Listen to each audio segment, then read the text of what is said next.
नागपूरमध्ये काही अफवा पसरवल्यामुळे धार्मिक तणाव निर्माण होण्याची स्थिती निर्माण झाली आहे। या सर्व परिस्थितीमुळे नागपूरने नेहमी शांततेचा इतिहास हे नागपूरची विशेषता राहिलेली आहे। माझी सर्व बांधवांना विनंती आहे की त्यांनी कुठल्याही प्रकारच्या अफवांवर विश्वास ठेवू नये, शांतता प्रस्थापित करावी आणि कोणीही रस्त्यावर येऊ नये।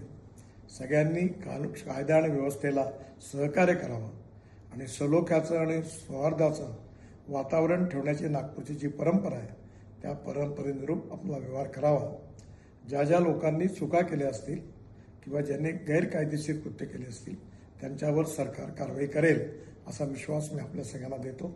माननीय मुख्यमंत्र्यांनाही या संबंधातली सर्व माहिती मिळालेली आहे, त्यामुळे आपण कुठल्याही अफवांवर विश्वास न ठेवता आपण सगळ्यांनी सहकार्य करावं आणि प्रेमाचं सौहार्दाचं उत्तम वातावरण ठेवण्याकरता मदत करावी, पोलिसांना मदत करावी असं माझी आपल्या सगळ्यांना नम्र विनंती आहे।